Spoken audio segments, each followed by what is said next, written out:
So, hello and welcome back to the next episode of the Self-Development with Tactics podcast. And I'm pretty fucking sorry that I might look a little bit sweaty, but I just worked out and I just, uh, yeah, took a little round with my bike because this is definitely something I like.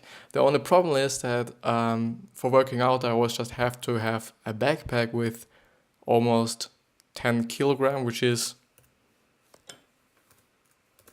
22.05 pounds, which isn't that nice to drive with the with the fucking bicycle with, because it already hurts because these are just weights basically, the weights you just put on dumbbells, and it's not that nice to drive with them and to just let them crash all the fucking time against your back or just swing against your back, even though you can just have your backpack really really fucking tight. But yeah, as you actually can see in the background, we are going ahead with the charismatic book summary, or the myth of charisma, or the charismatic myth, something like this. I don't remember.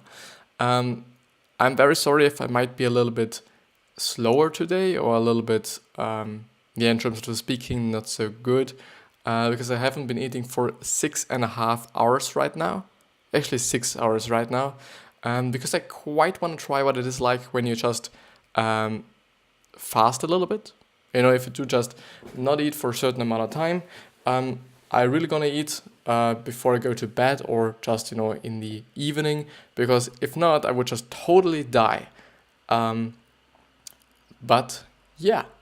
I think we're going ahead with the actual summary, so that we might, what? Let's do this. So, a little bit nicer there. So the charismatic body language, is it a little bit? Yeah, it's definitely a little bit better. Actually, what the freaking hell? So the charismatic body language, and I really deeply love body language, so I'm pretty fucking pumped to see what she is talking about in the book about body language. So mirror the body, mimic the emotions of those you are speaking to. It creates a sense of trust. Why people like to be just mirrored, even though it sounds to be like a little bit some kind of stupid, and it actually also sounds for me like people actually don't want this, but it's actually the case that we like what's familiar to us. Maybe it's just deeply rooted in our genes or in our nature, but we just like to have something that's similar to who we are, to who we are. And if you just mirror somebody's body language, you just immediately create the illusion, let's call it illusion, that you're actually familiar to this certain person, even though by the way, it should be okay. Because I just saw there's the podcast going on in the background of my smartphone, which you can hear, but because I tried it before the episode, which is always something. If you're just someone who's also just recording your voice with your smartphone, always fucking try it out one time before the actual recording. Because if I wouldn't, I would have just fucked, first of all, 5 minutes, but at the end, 30 fucking minutes of the whole recording, or of my whole entire life or day or whatever you want to think of. And if you actually could have heard the sound in the background, which is totally something that's not that good. So always try it out before, because you can never know if there's something in the background you actually can't hear, because you may have your volume of your smartphone down and something like this. Yeah. So mimic body language is totally something people like, and I do really want to invite you to go through the definitive book of body language, which is basically a book that I've also featured on the channel or on the podcast as well, which is definitely a great book. It's a really great book about body language with a lot of practical facts and a lot of knowledge. So there's quite I think, quite everything in it. So there's also a summary on the powermoves.com website, which I'm currently on right now, by the way. And but also try to just buy the book. I haven't, but I do think, because the summary was so good, I really think that the book itself may be, or should be, also pretty good. The second one is be selective. If you copy all weird body language, you will arouse suspicion, and some motions may be gender specific. Totally. Just really mirroring every fucking thing someone is doing might not be the best idea. Use variations in amplitude. If they go big with emotion, maybe go small. Only do what's comfortable. And don't mirror someone who is angry. Break them from the angry pose by handing them something, then move into a non-angry one, or non-angry position. That's totally right. If you're presenting someone something and you do have something to show, especially on a piece of paper, it is always quite really good to just give it to the people, because if not, they might just go into the position of having their arms crossed, and having their arms crossed just really shows you, okay, they some kind of defend themselves with this position. Even though there are such a lot of variations of this position and of this kind of body language, that it's not always sure if they're really kind of in a negative spot. But most of the time, yes. So by just handing them, they just open themselves up. If you just give them something, they do just have to break up their crossed arms, and they can't do it anymore. And this is the great thing about it. And you can really just turn a negative person, quote unquote, and into a better and or more positive situation or position. Be the big gorilla.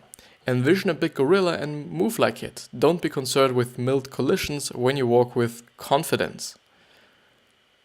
Well, I don't know if this is actually making you more charismatic if you're just bumping into every fucking single person that's kind of moving toward you. But yeah, it definitely is confident, it definitely is. The regal posture, imagine James Bond doesn't fidget, doesn't look to earn approval. Don't reassure or please people you speak to. Assume that you are already bringing enough and that they have to bring the rest. This is quite definitely something I'm not quite sure about. I'm always quite thinking about giving to the people and just really giving to the people. And I do also think that it is such a great feeling if you're giving so much to the other person or so much to other people that they actually just would have or should give something back to you. But because you're just not kind of using the kind of a ticket of just, getting something back from them, I do think this is just an enormously great feeling. If you do just know, okay, you give so much to them and you haven't got anything back, and yeah, that's quite it. And maybe I should actually,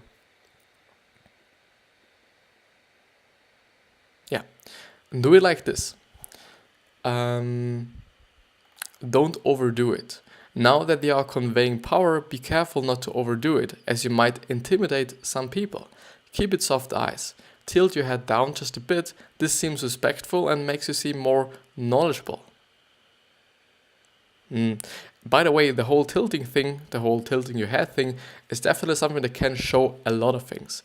For example, if you're a man and or even if you're a woman, and you're just talking to a woman and you just, it is quite a close talk or close conversation. So it's not about something that's, just normal, how you're doing and how is the work going and whatsoever, but more about in a sexual way. Then if the woman, one of these, if there are two women, if one of them is tilting their head and really showing their neck, and especially when they're just putting their hair behind their neck so that their whole neck or one side of the neck is actually really exposed, this really shows that they are interested in you, because their neck is just such an incredibly vulnerable position or vulnerable spot that if they really show it to you, they trust you and they want you to come nearer.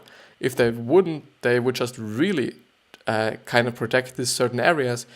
You just really have to think about animals, because if any of these fucking animals would just expose their neck to maybe a predator, it would just immediately kill it, you know? And this is the great thing about body language. You can just put it into other areas, maybe the animal world, but you can also put it into really just early days and see, okay, this makes sense because, you know, the really Asian people just had to do this and that or whatsoever.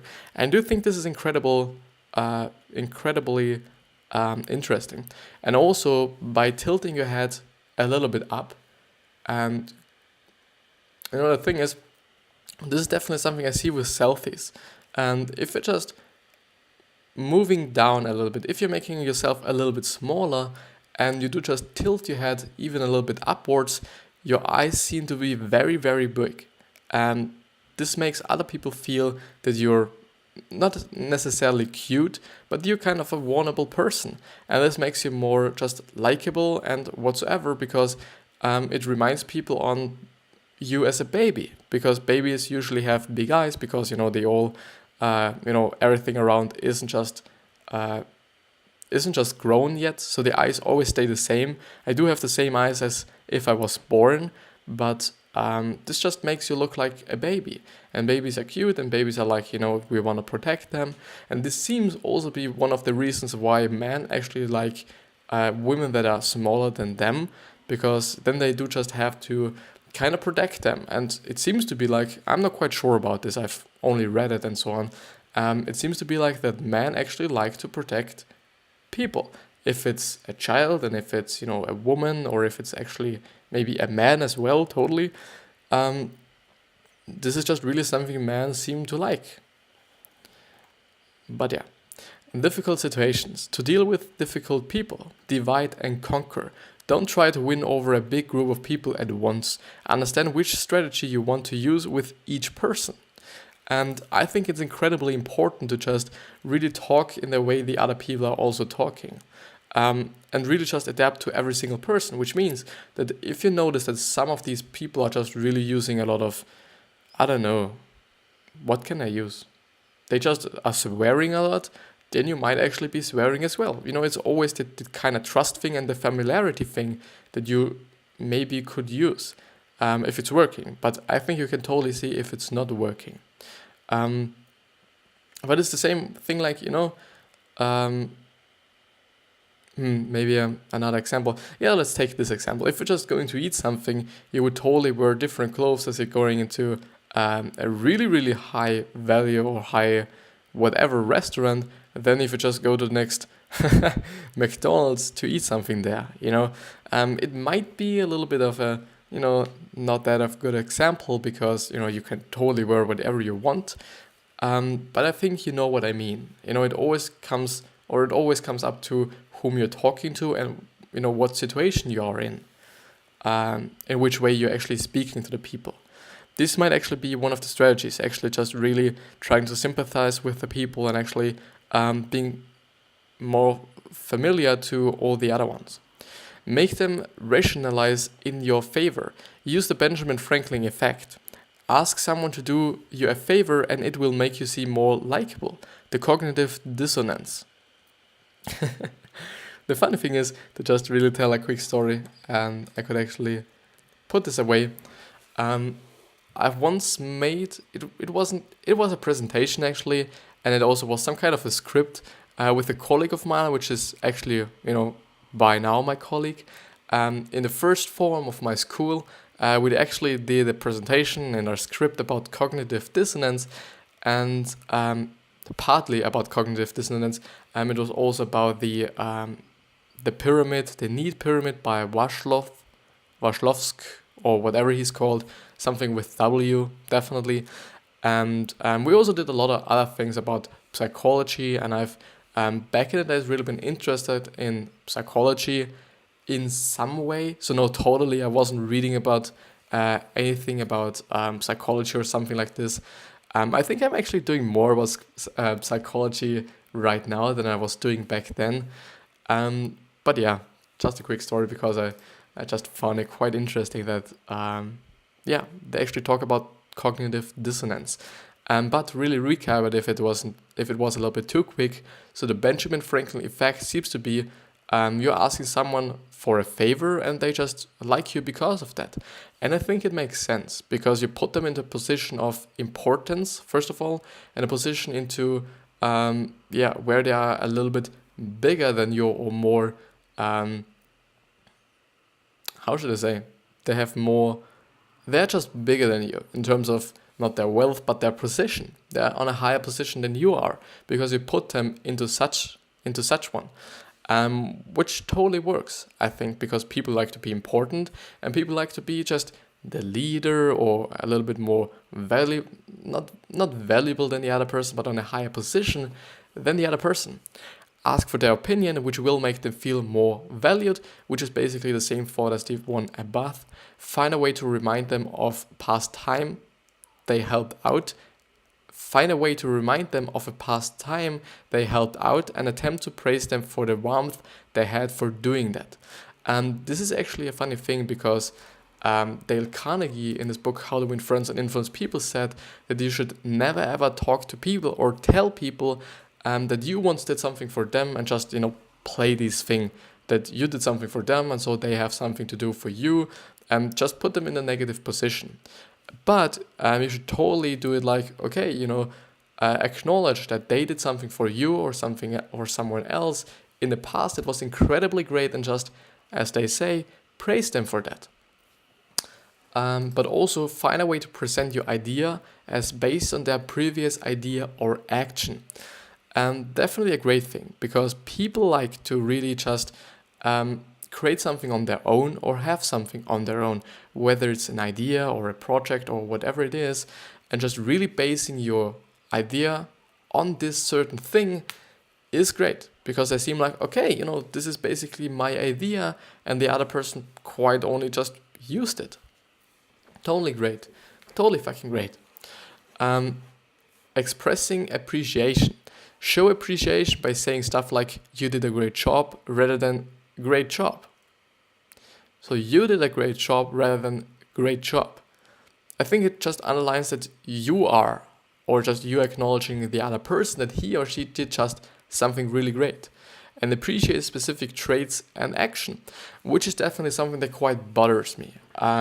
Because we all praise every fucking single step a baby makes, but never ever we just praise a lot of things our co-workers are doing or our boss is doing or whatever adult is doing. No one is praising that. And this is, at my point of view, something you could totally do to just be more likable, quite. Just going up to them and being like, okay, you definitely did a great job there. Or something like this. It doesn't have to be like, you're just falling on your knees and just praising them or whatever. But more like just really think about babies. If they're just speaking the first word, everybody's like, wow, it's amazing that you just did your first word and whatever. But with all the adults, no one is doing it, and also with teenagers and whatsoever, some of them are doing it, some people are doing it, and it will definitely just appear certain times, but not that often, and not quite often enough maybe. Remind people they had a choice with you and express gratitude that will further make them happy with their decision. Show people how their involvement has helped. They will feel driven to help support it. Also read Drive. Totally. Because I think the thing is, how should I explain this? I think people just really like to, it's the basically the thing as before, like I was telling you, okay, people like to have their own ideas and their own things and whatever they have, they like it to be their own. And I think this is quite the same thing because you are just being like, okay, only through their support, which means that your thing is also based on their support, you just did so great. And it definitely feels like, okay, these certain people have some kind of a percentage of what you're doing. If it is 10% or whatever it is, and this makes it to their thing as well. I think this could be said. I don't know. Delivering bad news. I totally like the book. I wonder, by the way. I really fucking wonder.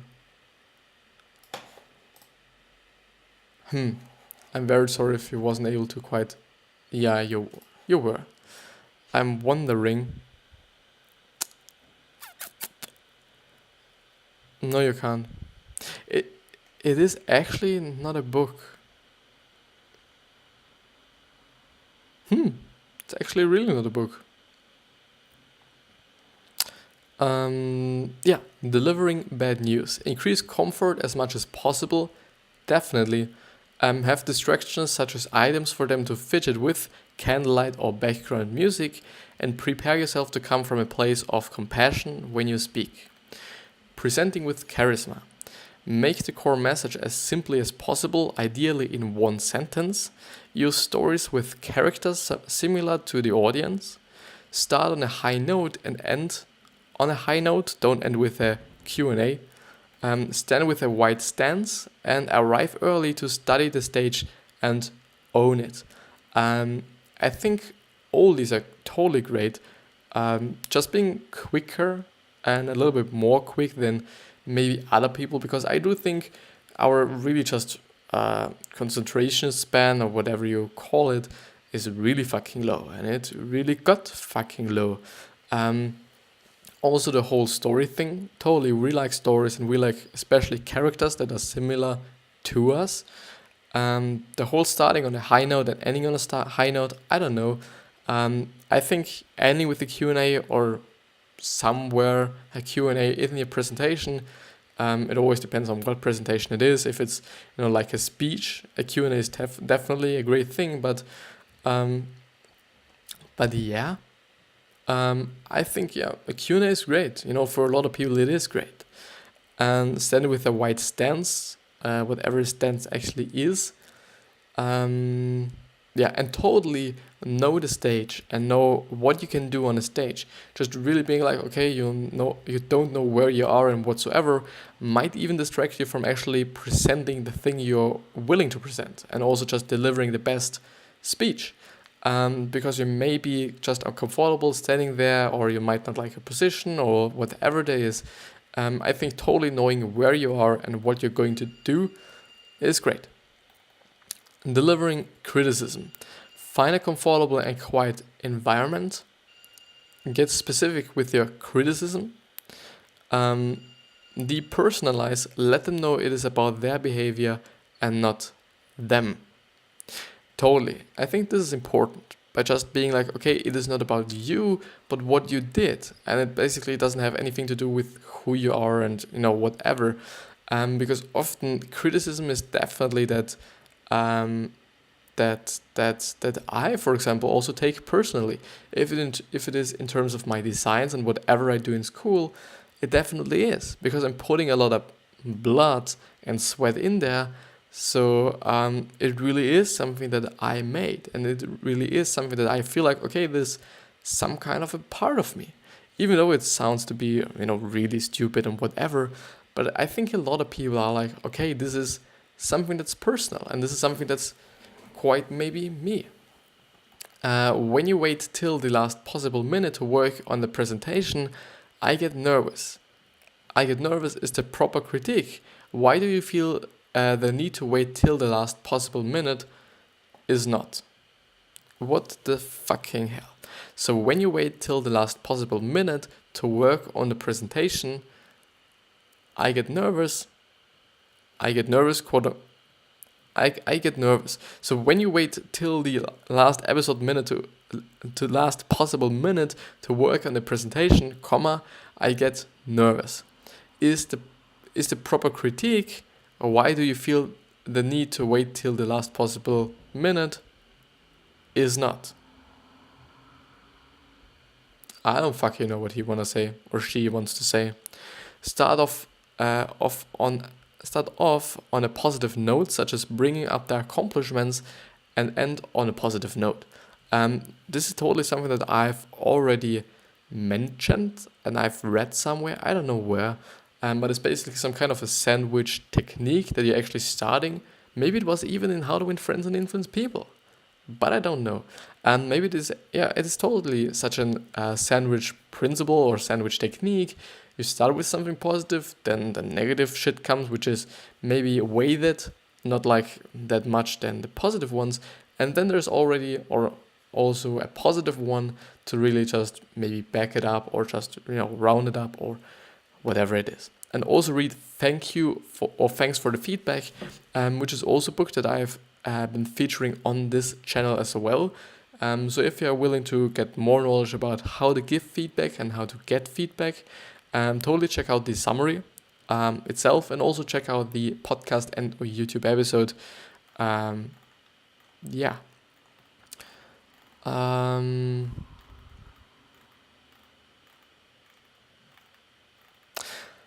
I'm quite thinking about if I should actually move on or not. There's a little bit left of it, but not that much.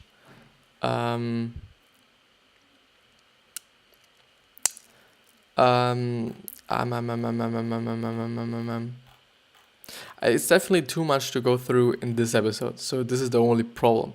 I might just go through it a little bit slower, and I will just recap it in another episode as well. So I do just not want to end this in such a way, even though,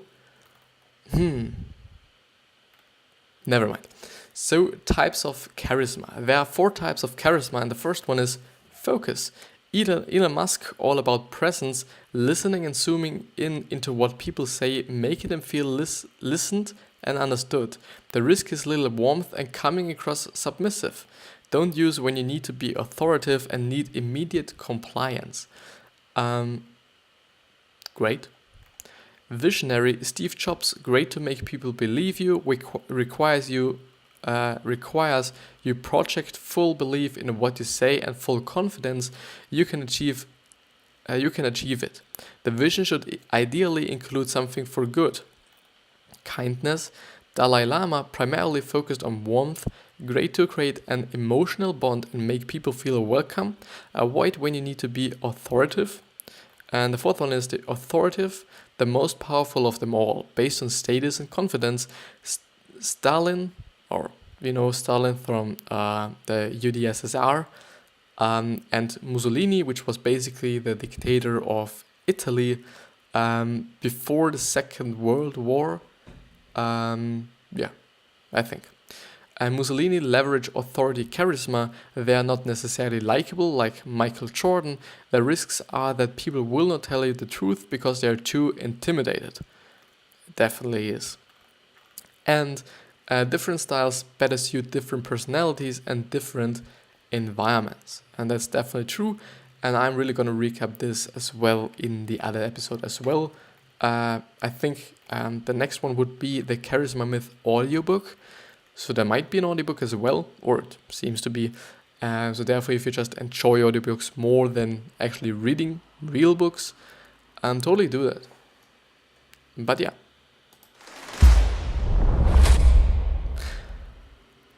This was it with the episode. I'm quite 28 minutes in. It's fairly okay, I would say, because I do have something to do today as well, because my girlfriend has birthday, and I'm just trying to create something very, very nice and very, very good for her, so that, because I honestly do not have that much time because of what I'm doing here. It is definitely something that I actually made a post about yesterday, which will be uploaded today, which is basically all about, it's not that easy to really have a relationship and a business. And it totally isn't. And therefore just being like, compromising it a little bit is for me the way to go. Because I really do not want to say to people, just leave this relationship if you really like it. And also don't leave the business if you really like it. If you really don't like these two things, then just, fuck with them. Just, let them go away and whatsoever. But compromising it just compromising it in a way. But with that being said, this is the end of the episode. I hope you're doing fucking well, and I hope you will be just great and fine and whatsoever. I hope you're the best wealth, health, happiness, and success. But still, don't forget about the legacy or your legacy and giving back to the people that gave you something. Or even though if they haven't given you something before, just give them anyways. And with that being said, I'll see you probably in the next episode, which definitely will be uploaded today as well. And I'll see you, and I hope you're doing good. I love you.